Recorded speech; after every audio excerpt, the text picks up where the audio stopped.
Welcome. This is not a repeat episode. This is for real. Alarm bells are going off. The band is back together. The bar's open. We got stormtroopers in the house. Luke Skywalker made an appearance, and R2D2 got tangled in some lights. But we are doing a podcast tonight. I'm very excited. Everyone's sick of my face by myself, so maybe I won't say much because I've said a lot over the past few weeks. But I got my awesome co-host here with me, and it's going to be a topic that we've kind of talked about before, but we're looking at a specific argument, and we're going to be addressing really a paper by a guy. What's his Brian? I'm going to mess up his name, but Stephen Nicoletti. Stephen Nicoletti. And you know him other than this paper? No, I don't think I've ever read anything by him. It's published though by Tyndale Bulletin, which is the biblical journal for Tyndale House at Cambridge. So it's Okay. yeah, and it was published in 2015. It's pretty it's peer reviewed and Peer-reviewed, good So stuff. all right, cool. Well, before that, I know everyone's probably forgotten the other two, so I'll just briefly mention who I am. Pastor Drake, one of the pastors at Trinity Reformed Church. Four kids, fish tanks, dogs, and we had salmon tonight. And it was okay. I kind of burned it a little bit. Who are you guys? Okay, you made it at least. That wasn't like a dig at Katie. Like, it was okay. No, I'm not going to throw my wife under the bus today. Maybe next time something bad goes. Did the salmon come from the fish tank? No, I don't. I'm not raising. Salmon are weird. They could be saltwater sometimes and freshwater. They're just too complicated. Can you have salmon in a fish tank? I mean, you can. If Yeah, you had a huge fish tank. I feel like they would not like that. And they will jump out. I mean, that's what they do. You jump. Yes. Yeah. We used to go salmon fishing in Alaska when I was a kid. Oh, that'd be awesome. So it was. You got to get them in salt water though, otherwise you can't eat them raw. Then that's all we I didn't eat them raw. We were camping, so we grilled them. Nice. Anyway. All right, who are you guys? I'm April Cato. I'm a wife and mother, and I used to go fishing in Alaska. There you go. Back yonder. And I'm Brian Hodge. I'm a pastor, and I've never been fishing in Alaska. I have actually caught salmon before and love it. But where? It was actually in Illinois. It was one of those things where they were like the poor man's Alaska. Yeah, it really was, because it was like they're about to die. It's like this place where they're about to die because it's how they swim upstream and then they're gonna spawn and then they're gonna die or whatever. So there's like this. So they just threw themselves at you. Yeah. Well, we did fly fishing, but there were like a gazillion of them. So you just throw it in and then you get it right away. It's like when you take your kids to those ponds that they stock, and it's really easy. Open the cooler and let them jump in. Right. Well, cool. All right. Well, so we're gonna jump in the presuppositional pool. So here's the article. So here it is. And if you're a covenantal guy, this is your paper right here. You should love this. You should read it. You should learn the arguments because it's really good. And even if you're a federal headship guy like we are, I mean, this is still helpful. But essentially, he's arguing or trying to investigate the silence that the New Testament has about baptism in general, other than, hey, do it. But as far as who's being baptized, it's clear that those that are professing faith are being baptized. But when we look at households, there isn't any really overly clear language, like where there's a list of names and ages of who are baptized. So why? So is it because things have changed, or what's the issue? And this paper's investigating extra biblical sources. I wouldn't say extra biblical, but even in like the Torah in the Old Testament, and then primarily he's focusing on what, like Greco-Roman culture, and how did they look at their kids as pagans, really, living in Rome? Did they have these ritual, or what did he call it? He refers to it as the cult. Yeah, the cult, but the something rite. The introduction rite or something into the cult or the whatever. Oh yeah, initiation rite. Thank you. Initiation rite. And if there is a norm, if we can both find norms in the Jewish culture right? Because Christians are both Jew and Gentile. So if you can find a precedent for the Jewish culture and then find a precedent for the Greco-Roman, now you have some fire, some wood to burn the fire with. So that's what this paper is investigating. So Yeah. that's what we're going to talk about. Throw it Yeah. over to you guys. Yeah, I thought it was interesting that so he begins this argument by really talking about the function of baptism and whether or not it's being brought over from first century Judaism, and then he goes into like the pagan argument of how did the Gentiles view their children since they're converts or whatever. So he talks first about the initiation rites into Judaism, for especially for like proselytes, so Gentiles coming into Judaism. And it seems clear to me that he didn't press this, but baptism is also done in Qumran. And it's an initiation rite into the community. And of course, the interesting thing is the New Testament doesn't really talk about what baptism is. It just assumes you know what it is. Yeah. And it assumes that you know what it's doing. And we can kind of get from it in the New Testament that, okay, it is functioning as that initiation rite still. But that then begs the question to, if they're assuming what baptism is, then they're likely assuming who it's for as well. And then he's trying to explore, were children initiated into Judaism in the same way that the adults were by baptism? And he says, although it's not definitive, ultimately it seems like we could say that it seems like they were. And then, of course, his bigger argument is that are children fully included through initiation rite that includes a baptism in Gentile culture among the pagans or whatever? And then he concludes, yes, they were in infancy, and it wasn't an initiation rite into just manhood or something like that. It was actually into the cult of the family, which we can talk a little bit more about because it's probably weird to us, but it's totally cultural to them, that your children would be a part of this religious thing that you view as the family, and then the civil thing you view as the family, and then the actual temple itself. And he kind of goes through and tries to talk about all those. And so the big argument is essentially, if that's all assumed, that your children would be a part of whatever religion you're of and they're initiated into it through a baptism, then you would think that would be a massive subject that would come up if the New Testament writer was like, oh, no, not with Christianity, though.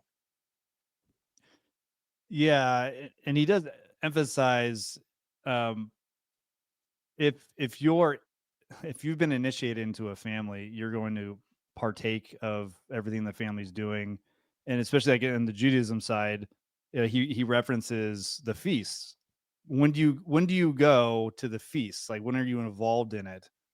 And for the children, is it based on some initiation rite? Well, on one hand, you could say, okay, yes. He says yes in one hand, and that would be when they're 8 days old. All right. Right. So he's going to take the circumcision as like the initiation into this cultic practice, right? Of Judaism. And so now is like he's asking the question, is there anything else they need to do to partake of everything else that's involved with Jews, the feasts and whatnot, or do they just partake of what they're able to for their age? So right, so they're going to, like, babies can't go to the feast; they got to be nursed by their mother, right? You even see this with like Samuel when Hannah says, "I'm going to give him over to God," but she doesn't give him over to God until he's weaned, right? So he's already part of this. He's already initiated, even by Hannah's promise. I'm going to give him over. He's initiated already. He doesn't need to go through another kind of rite. He's already in it, and they already expect him to go and expect their kids to go. They just need to get to an age where they can partake and participate. Well, and I think we can see that in Passover too, right? The kid's still covered in the household, but obviously an infant is not like downing the lamb. Right. And so, it's still that there's still a participation. We need to understand that we're the weird ones that don't see our children as a part of our family, the family religion because we don't see family as a part of the religion. We don't see it as part of the cult. And obviously he's using cult in the way of like it's a religious Yep. community. We don't see family as part of the religious community. We see like members of the family a part of the religious community, but the family is something different. And this is my big beef with like the three sphere, sphere sovereignty or whatever. I believe in sphere sovereignty when it comes to government and the church. I don't believe family is a separate entity. I believe family is a part of government and church. And we don't get that. We don't understand that the family is a part of it. So if your child is initiated into the family as they were, for girls, I think it was the eighth day. For boys, it was the ninth day, in Rome, to where they were initiated into the family cult through ritual washing and purifications and sacrifices. So it's religious in nature. He's arguing. Then he's a part of your religion. He's actually a member. He's a follower of whatever God you're following or ancestors or whatever it may be. We've divorced all that. Family is secular to us, and then members of the family, individuals, just participate in church life, whenever they get to it or whatever. And that's not most cultures. Most cultures is religion is interwoven into the state, not just at the temple, but into your family as well. It's the three spheres that he's trying to address here. That like it permeates everything. And I can't help but feel like this again is a product of the secularized Enlightenment and radical individualism that basically removes religion from the public sphere and even now from the familial sphere in terms of who is a member of this religion. Well, not the state, because we got to have separation of church and state, and not the family, because you have to have each individual separate and a part of the religion. And it then causes us to say that, well, my kids haven't done that yet, so I guess they're not part of it. Yeah, this is an assumption that we don't even have in modern Eastern culture. You see this in like Hinduism, where they have the gods of the house, right? So they'll have Yeah, certain little dolls or whatever that represent their gods that they have set up, and they'll dress them and they'll, care for them. But like that is Barbie. your house. That is your household god. Yeah, So it really is just in the West that we don't understand this idea. And we see this in all aspects, right? We've compartmentalized the spiritual from every other aspect of our lives. This is why we send our kids to school. This is why we have, our separate church time and our separate school time and our family time. Like even in our house, we'll say, okay, well, Saturday is our family day. And by that, we mean we're all going to go do something together. But really, every day is a family day. yeah. Well, anybody who's ever seen like something like Mulan, right? So that's trying to depict Asian culture, but the ancestors literally like he's in the backyard and they've got all like the statues of the ancestors. A lot of people have rooms in their house or they'll have shrines in their house or whatever. Everything's integrated. They're not like us.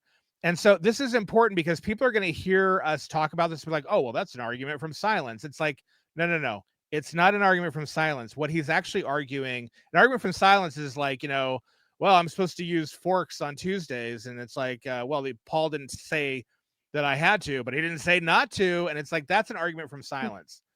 But what he's trying to argue is that if everyone has the same presupposition, everyone assumes that yes, my children are going to be initiated into whatever religion I am. And frankly, even in the first century, everyone seems to Jewish and pagan alike, everyone seems to be initiating through some sort of like baptismal ceremony. If you're not a part of that religion before, then um then why wouldn't there be something that was talked about? And actually the silence is the argument in terms of, because everyone just assumes that it's right and they are baptizing children, why would they even mention it? But if they're not doing that and all these people are like, well, I want to initiate my kids into my religion, that's what we've always done, I'm not going to exclude my children, someone would have to say something. It's like, oh no, but we can't do that. And here's why we're Mm. different than you pagans. We don't initiate our children. Like no one says that either in the New Right. Testament or in the church fathers early on. Instead, the earliest comments about children seem to be that they are being baptized. And so again, it's just to me, I actually think this is a huge argument that is completely missed by people, because it is so prominent that everyone's doing this and everyone thinks this way, that the New Testament would have to say something about it, because you're ultimately then baptizing people who shouldn't be baptized. I think it's a faulty understanding of sola scriptura. I think people are afraid to go outside. Everything's got to be in, everything's got to be in the New Testament, right? If it is the final authority for faith and practice, then it needs to positively or not draw those boundaries for us, right? And for many, those boundaries are drawn by, well, they have to be, they have to make a profession, right? So there's whatever cultural presuppositions were around, the New Testament from that statement obliterates those presuppositions, and it's an entirely new thing out of itself. I don't care about the data, right? I don't care about. Well, yeah, we should get in front of that, right? Because where is there in the New Testament the idea that children are not a part of their parents? Right. This goes back to our federal headship argument, that there isn't, and so there's this presupposition on our part that we've gained from the Enlightenment, that we've gained from radical individualism, that we're reading back in. It really does remind me of Arminians reading like libertarian free will back into the Bible, and then not seeing it. They're just assuming it. Because as soon as you say, well, this individual is a separate individual, which the Bible's not telling you that they are, but and every individual has to have a profession of faith. They have to believe and then profess that faith. They have to say that, Jesus is Lord. Well, the infant can't do that, and therefore the infant's excluded because he's a separate individual. It's like you have to prove from the Bible that that is seen as a separate individual, and all you ever see in the Bible is that God considers them the same individual, the same entity with their parents. They're judged with their parents. They're blessed with their parents.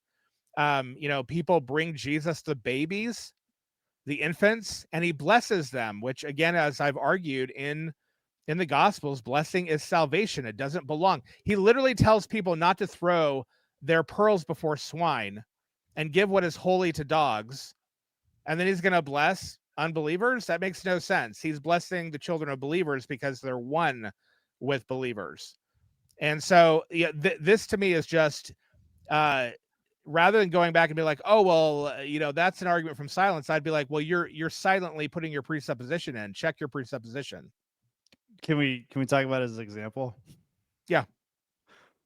I don't know if he did it on purpose to like rise the blood pressure of people, but he uses the Constitution, right? So he emphasizes the part in the Bill of Rights, particularly, I think, right? That all men are created equal, able to pursue happiness, liberty, da da da. I thought he used the Declaration of Independence, but what did I say? Yeah, he does. Declaration of Independence. Yeah.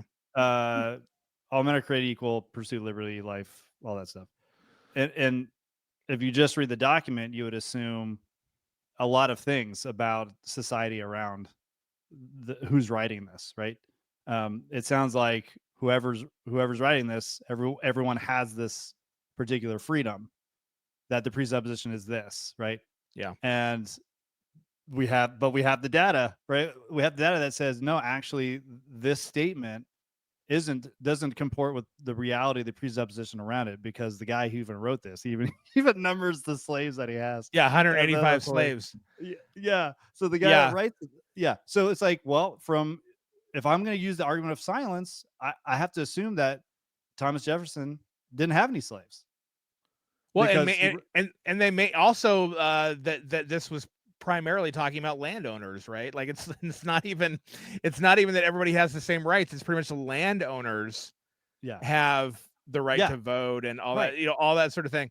And it's like, we're taking our modern culture, we're reading it back in, and we're when we make these arguments, they're like, oh yeah, the Declaration of Independence, it's just it's about everybody, but it's actually not historically about everyone. Now we can argue that obviously we don't think that's a good thing, but the objection might be, well, the Declaration of Independence is not God breathed, and so maybe there's an expectation that Scripture, as a higher document, for lack of a better term, would um is clear and is sufficient, and that you don't need to go to culture. I'm not But saying that's the position I have. I'm saying that could be an objection.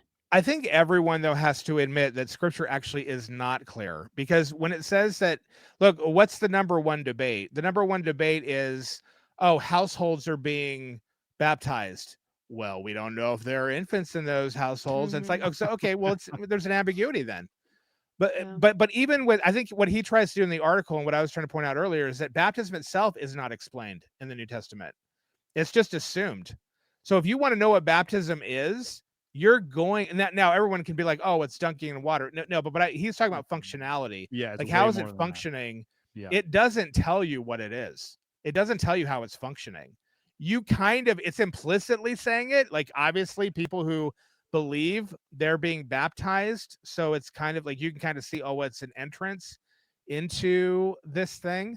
But it helps you to understand that, yeah, everyone's doing this in the culture, Jew or pagan.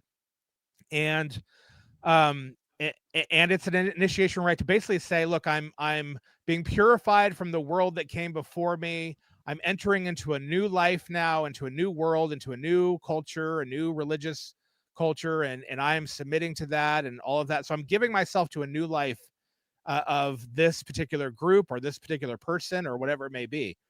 And that's what it is, and it helps us understand, okay, that's what it is. Now the question is, well, who's involved? And the New Testament seems ambiguous on that. So if we assume from the Old Testament, well, the children are always involved.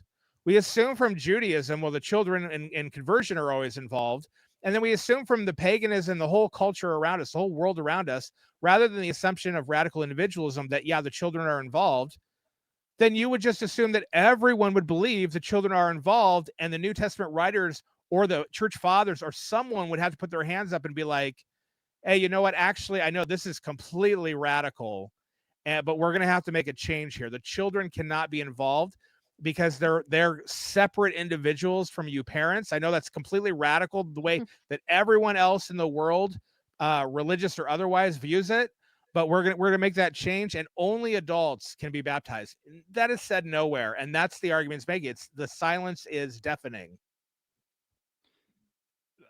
The other problem, if we use scripture is God breathed, and what was the other thing you said, April? The rebuttal. Scripture is God breathed, so therefore what?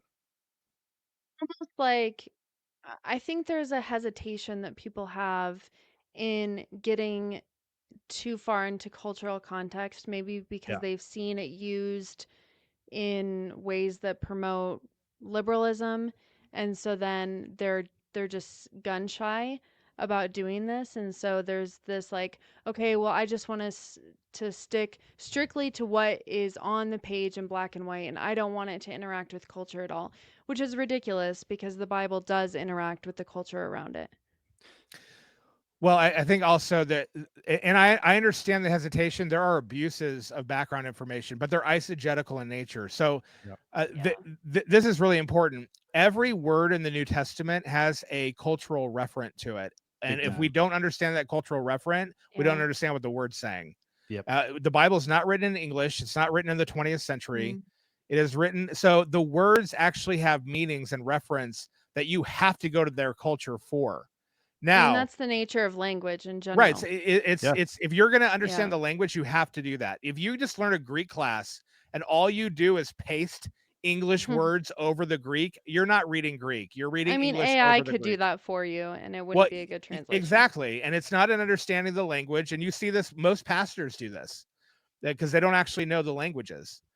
It's very different to understand what the referent is in the culture. Now, you can stop the abuse of that by just using good linguistic principles of how you determine the meaning and references of words, because you wouldn't then like go to something that would not be the case, or some obscure meaning that the text is not reaching out for in some way, or even contradicts the text, as is often done. That would be eisegetical. And so that's just bad lexicography. You wouldn't do that. But you have to actually reference the culture if you're to understand the language. And so when baptism, the word baptism means immersion. Well, immersion into what? Well, the Yeah. context tells us water. And it's like, okay, well, what's it for? It's like, well, I don't know. I got to go to the culture to figure out like what do they mean by what are they doing? What is it? Rome knew what they were doing. Right. That's why they Everybody. were Well, trying to kill them. the Jews. Yeah, Rome knew. The Jews knew that what they were doing. Like everybody knew. Yeah.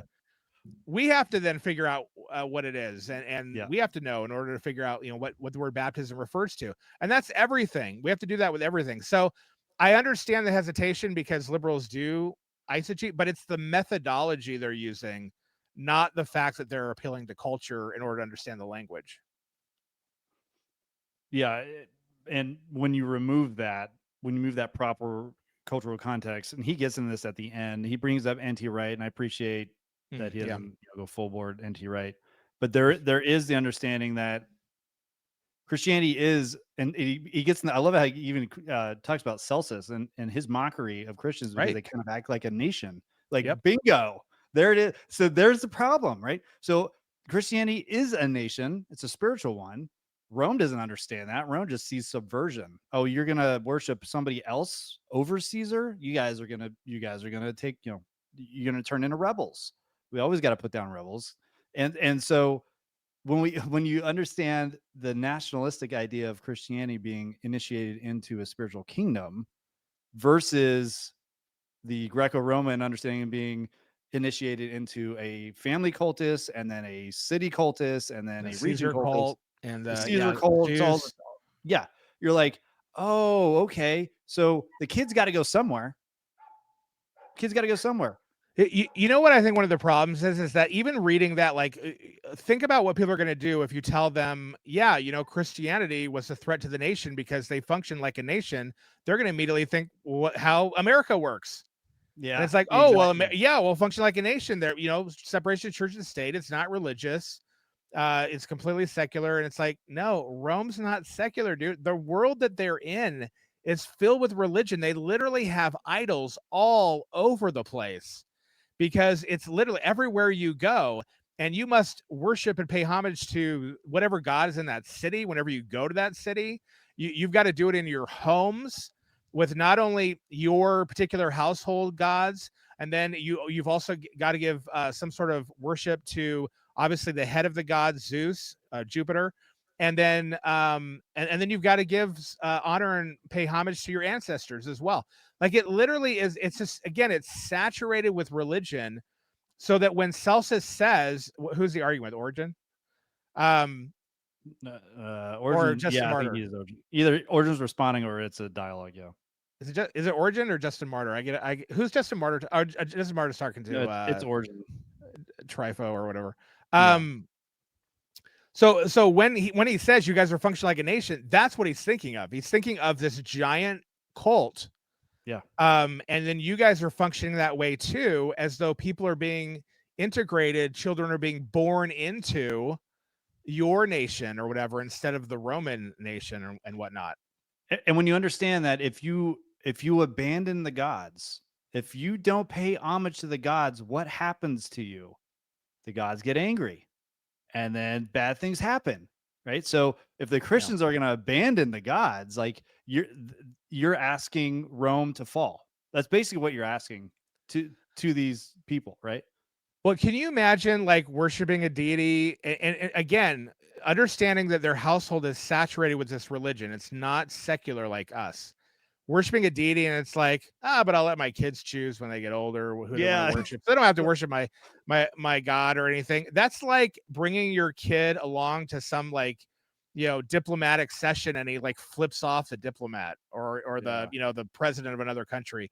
It's like, no, you need to actually, your kids need to do what you're doing because your kids are a part of you. And so if you had a kid flipping Zeus off in your house and Zeus is you're worshiping Zeus, you would likely, in Rome, you would actually kill that kid. Because they had the legal right to kill their children in Rome.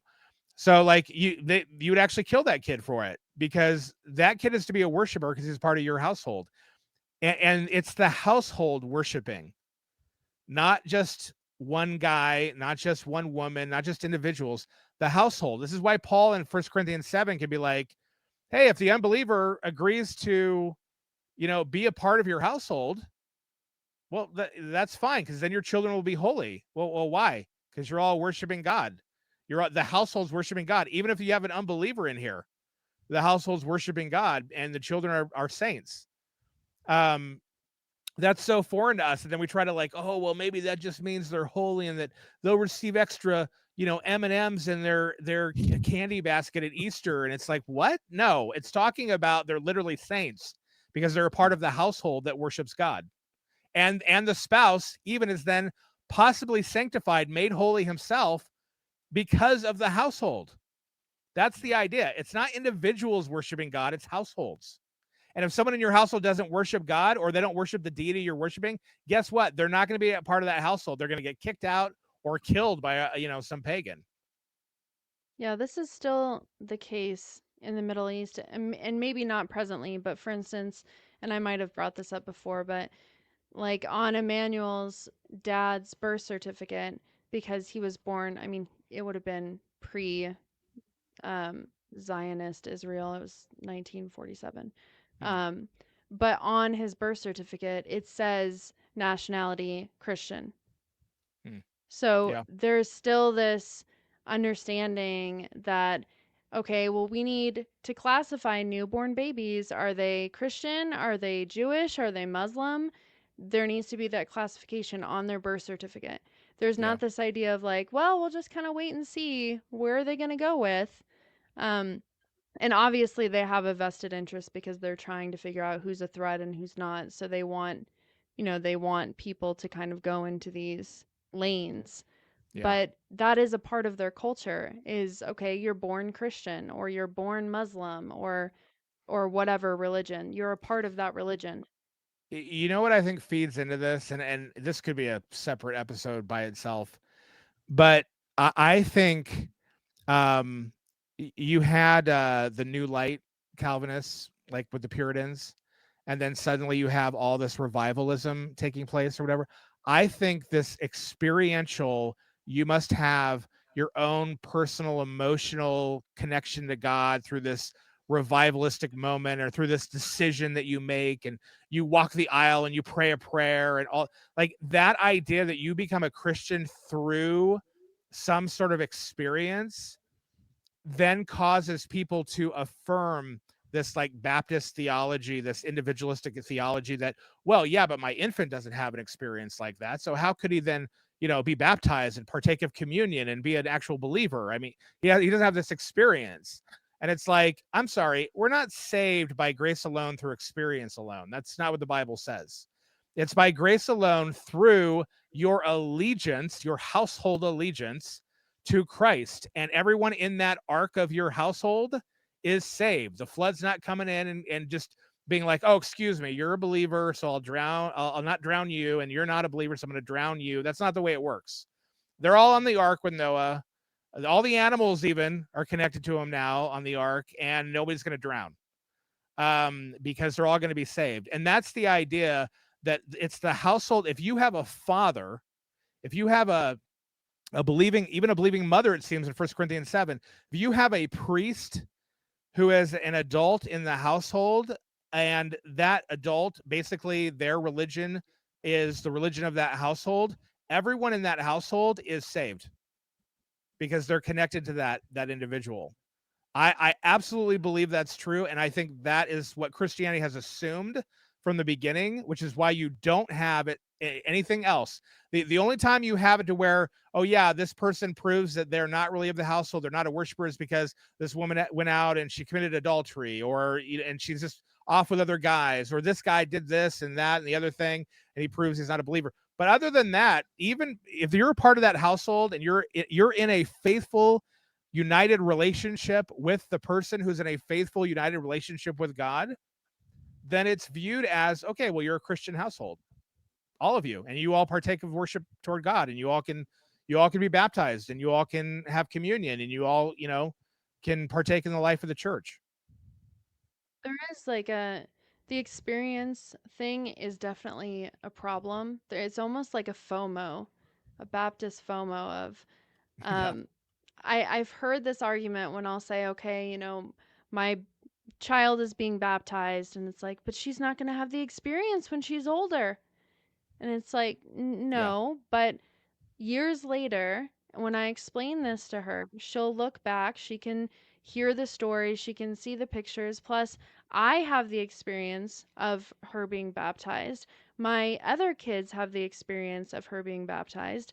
Our entire church community has this experience together. Yeah. There's this idea that it's like everything has to be individual for it to matter. It's almost like a romantic idea that we have, that everything that is meaningful has to have an emotional experience attached to it, as opposed to us experiencing things communally. Well, and I'd also say, like, so you want her to have this like one-time experience of having water dunked on her head and becoming a Christian, quote unquote. But in order to do that, I have to then give her the experience of treating her like an unbeliever her entire life. It's like, no. Like the greatest thing you can say to your kids is you are a Christian without them praying prayers, without them, that a decisional prayer, obviously, without them like making some sort of like having a revivalistic emotional thing. You almost communicate to not just children, but also adults that if you don't have this experience, you're probably not a real Christian. And it's like, what? That's Then not what the Bible says.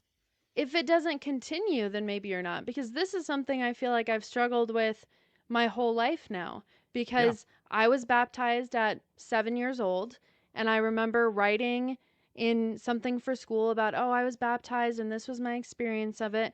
But because there was this emotional high, now if I can't meet this emotional high, well, am I even saved? I don't know. Yeah. Am I saved? And so you're constantly chasing this emotion that Yeah. is not Christianity. And it The teaches people that they meet God through the emotion. Mhm.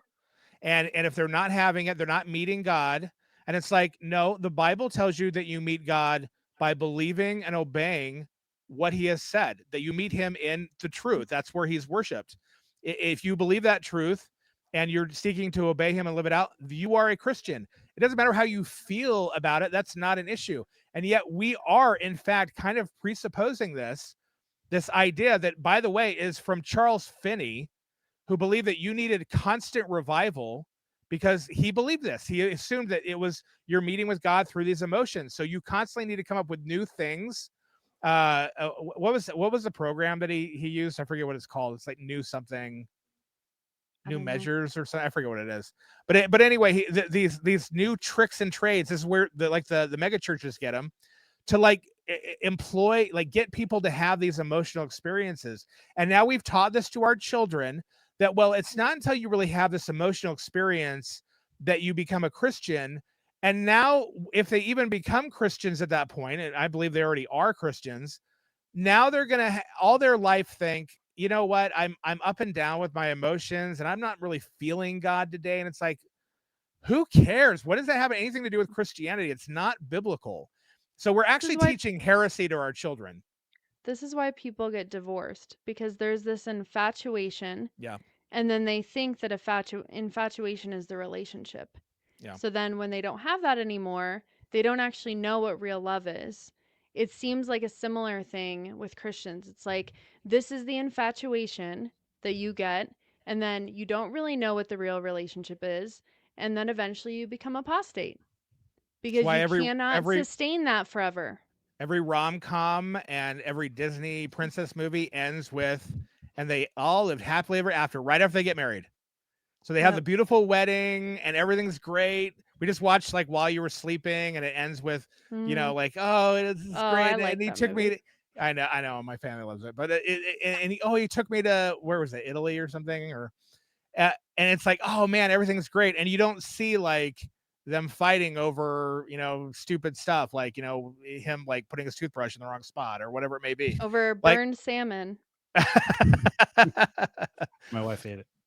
but it's like it's like, oh man, we're having too much like ups and down in marriage, and there's too many problems. It's not really, I don't have that fuzzy feeling anymore. And it's like, man, are we really connected? And it's like, yeah, it's the But commitment, for the man. Baptist, baptism is the happily ever after. It is. It's like the end. Now you should die right there. There's like nothing to look forward to then, because that was your emotional high. Right. And so you just have to kind of get that going. So let me go to like a Christian church that's like a rock concert, because that's going to like give me a lot of like highs emotionally. It's going to get me pumped. And then it's also going to play sentimental music and get me really emotional. And then I'll feel like I have an experience with God, even though I'm cheating on my spouse, and even though I'm like, stealing from my work, or even though it's this idea that's like, dude, and it doesn't, the truth doesn't matter. Oh, that's all heady stuff, theology, blah, blah, blah. I'm just about worshiping God. It's like, dude, worshiping God, you actually learning the truth and learning to live in it through obedience to God. That's worship, regardless of how you feel. In fact, I would say you're probably worshiping God more. Let me just do an anti-John Piper thing right now. I actually think you most glorify God when you don't feel like worshiping him, when you don't feel like the joy and the happiness and all of that, but you're like, you know what? God's worthy though, and I'm going to do what he says, even though I don't feel like it. I actually think that's more worship than when you feel like it. No Christian hedonism. No, I hate that no, book. I hate that term. Didn't he Well, write it? it's completely stupid anyway, because there can be no such thing Are you as referencing Christian a recent? hedonism. Are you referencing a recent article you wrote, or is No, that no. Did he say No, something? he wrote a book about Christian hedonism. I know he wrote a book. Oh, okay, wow. Yeah. What's the book called again? I forget. I don't know. Yeah, I I don't. can I'm not look a it up. Piper guy. Yeah, I mean the subtitle is Christian. We had to read it in seminary, and I was just like, okay, like I agree that you should have joy in God, and you should, but I don't agree that he's most glorified when you have joy. And I'm sure Piper probably has clarified this over the years. I don't mean to like throw him under the bus, but look, all of this to say that I think this heavily feeds into the idea that children therefore cannot be a part of the covenant community, because they're not having these feelings and experiences. And they can if they're infants, and even when they're young children, they probably don't.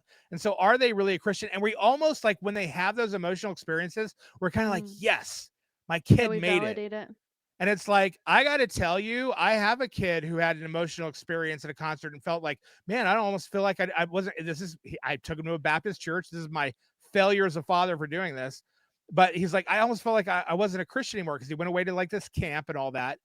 And then he like rebelled against our family. And I was like, oh, okay, that you understand that you're not a Christian when you do that, right? Like you understand that Christianity is you honoring your father and mother and obeying them, not you having a spiritual high.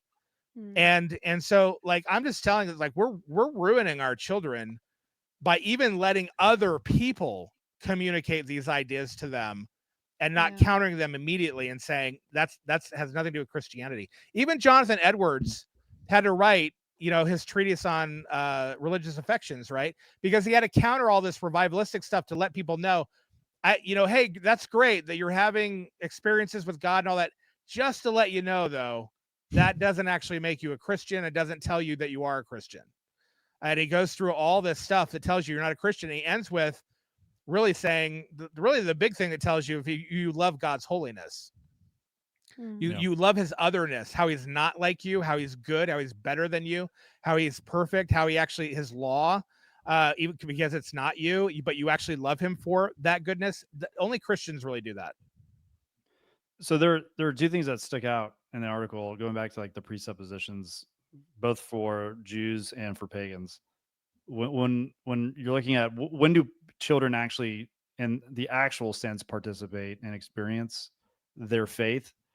For the Jews, you go back to Shammai. Oh, you always go back to them, right? Shammai and Hillel, and they'll say, "Well, when do you start bringing your kid to the feast? When you could put them on your shoulders, right?" That was, I think, Shammai.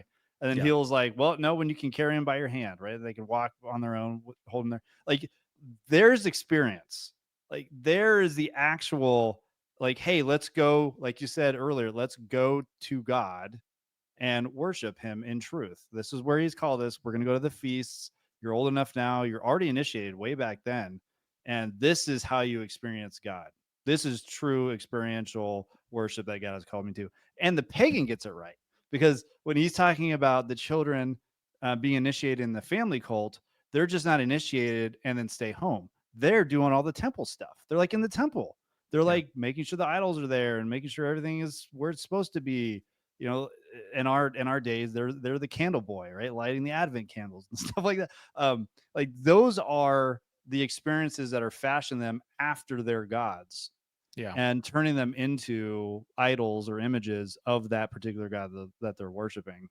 Um, there was like there was no emphasis on riling their emotions, especially for Jews, right? Like the emotions is what got them in trouble. The emotions is what got them in the wilderness, taken out because they let their emotions take over and they accused the God that saved them of wanting to kill them.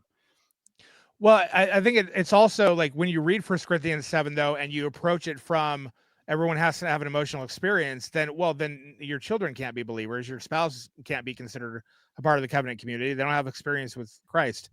And so it's like, yeah, again, it's do Romans care if your household is traitorous toward the government, that your kids weren't like into it? They weren't feeling it. No, they don't care. Your whole household is going to get wiped out. Like it's like, we act like, oh, did the Romans not throw young teenage girls who were under their father and under the household into the arena? Yeah, they did. Now you might be able to say, oh, well, they have individual professions. It's like, whether they did or not, the Romans don't care. Right. The point is the household has a profession. Now, if they individually came out and rejected and came with a household, but they're not going to do that because even if they don't have full allegiance to Christ, they usually will have full allegiance to their father. And so if they do, they're going to get thrown into the arena. Like nobody cares. It doesn't matter what your experience is. It doesn't matter. It's what household, what God is your household proclaiming. And if your household proclaims Christ, that is a Christian household. There's your real Christian nationalism right there, right? It's literally the nation of your household. Everyone in it is a Christian. If you've got a priest in that household that they are connected to. Well, I think the data is clear. I think this is a great paper. Even me, I it's hard to think of the pagans as helpful and trying to figure out Christian doctrine, right? Because they're the problem. Like they're the ones that you don't take them and actually try to build positive things in Scripture, right? So it was very helpful to bring them into the cultural engagement that Scripture is doing and say, well, if there really isn't an argument of silence, it's an argument of agreement. If there was a massive push, it would have to be clearly stated because both cultures were permeated and children being initiated into their cultus, into their who their God is, what is their sacrificial system, what is the ultimate good that and how are they going to get there.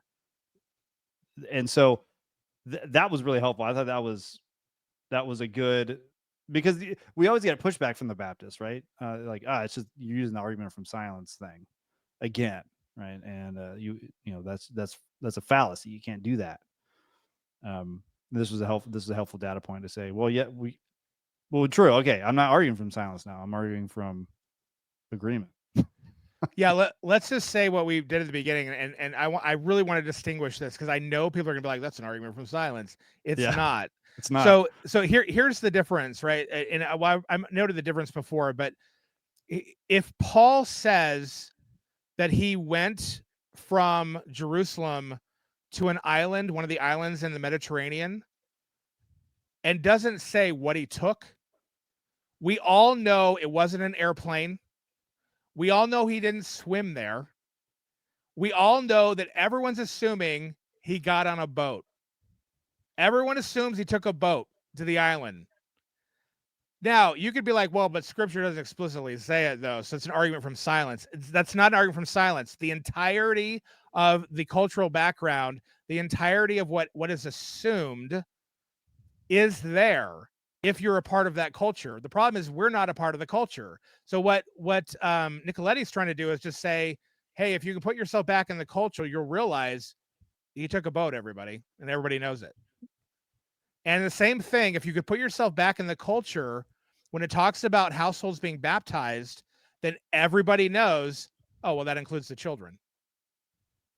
And this is how we approach language, right? Anytime I give you a sentence, like I put the potatoes in the pantry, I've given you data, and you know the world that must exist for that statement to be true. Now I might be true or not. I might not have potatoes in my pantry, but you can actually know a world that exists where pantries hold food and da da da. And when we read these things in scripture, we place our active world on it and not imagine what world is possible for what I'm reading, Yeah, because that's the only huh? We're eisegeting our world We're into it. and that's eisegesis. If you think of a world that is different than what they actually had, you're going to come to the wrong conclusion. If you think a pantry is a refrigerator, because in the future pantries are called refrigerators, you're going to have the wrong conclusion. You have to know right? So, but we don't do that. And then we just slap on the silence argument. And I think the boat example is perfect, because we know the world that exists for that to happen. Then they didn't have planes and stuff. Well, let's do a Christmas one, right? So everyone thinks that Mary was in a barn. Everybody thinks that Mary is in a barn when she's in a manger. Right. Like, and look at that tradition, man. Everybody, like, you get manger scenes. We have a manger scene. We don't have the baby in it, but we have the manger scene. Where's the guest room, Brian? Where's the living room? It's the living room. Yeah. It's the living room of the house. They would bring the animals into the living room. They would, and there's no room in the guest rooms. Yeah. It's not in the inn. So all of this stuff that we're just putting all this like modern stuff onto it. You think a little town of Bethlehem has like a hotel? There's no Hilton in Bethlehem. I mean, maybe there is now, but there wasn't then. and so no, it's the household. It's the family household, because there's a census. There's a lot of the family there. The guest room's taken up. So they all have to, anybody left and the animals have to stay in the main room of the house, because it's, cold outside and all that. That's all it is. So, but if you don't understand that, then you think that Jesus is laying his little head on the hay, and they're outside, and it's like, whoa, it's kind of cold out here, having a baby, and nobody actually cares. And it's like, no, man. Talk about, like, that's one of the most wicked things you can do in the Bible, is have to actually be inhospitable and make a pregnant woman like give birth out in the town, like out in the open. It's like, no, that's not what's going on. That would be rough. But without understanding the cultural background, you really don't have the cultural assumptions, and you misunderstand. So you read household and you immediately think all these individuals that are separate from one another, that, some are religious and some are not, and all that stuff that you're putting into it from your household, from your family. And that's eisegesis, not exegesis. Teaching the Bible is hard. Yeah. Understanding it's hard. That's why you need, he gave gifts to the church, gave gifts to men, and not everybody can read their Bible and understand it, unfortunately. Yeah. Anything else? Have we exhausted it? Yes, there's no more word to say about infant baptism. No, even he says this is one argument, like just one more argument in the whole, one more arrow in the quiver, right? It's just like, it's not, he doesn't think it's knockdown. I'm like, I mean, this to me would be good enough, but then you add that to the federal headship understanding of the ancient Near East, the ancient world, and all of that, and even pre-Enlightenment world. And it's like, oh yeah, of course they're baptizing their children. I don't need a verse. Neither would they. It doesn't, they're all just going to assume it and do it. Well, I loved his shout out for Paedo communion too. Yeah. Well, again, that's why he kept saying that they have full access. Yeah. Full rights. Because why wouldn't they? They're worshipers of God. So, and especially for us as Christians, there's nothing you need to perform. It's not like, well, in order to get close to the God, I need to give this much money to the temple. And through Jesus Christ, anyone who's a Christian is immediately in the throne room of God in his presence. And so that's it. Your kids too. So there's nothing to bar them from. It's amazing faith. I mean, yeah. Man. All right. Well, this hopefully isn't going to be hopefully this will be a regular thing, and the one-off for like Brian doing one and me doing one will dissipate slowly, and we can do this more often. But we got a lot going on. I know April's, family stuff, and we're praying for everyone's health and stuff like that. But guys, appreciate the episode. Like it. So the more likes a video gets, the more influential it is in the algorithm. And comments. And comments. Comments are great, even if they're bad. Go ahead and comment. Like if you don't like anything we said, you just let us know. Just Maybe I'll let make it go. Yeah, maybe I'll respond to you, maybe not. And yeah, because then this is good teaching, and this is what needs to go out there. We have too many teachers, people teaching that shouldn't be, and a lot of people listening to them. So we need much good white teachers out noise. there, huh? So much white noise on It's YouTube. a lot of white noise. Yeah, and so help us out. And then if you want to help us out even more, we have a Patreon. Join that. There it is, and join the fleet or rebellion or the cantina. Help us buy drinks for the cantina. All right. Thanks for watching, everyone. Any last words before I sign off? Nope. All right. Nope. See you next time. Peace. Bye-bye. Bye.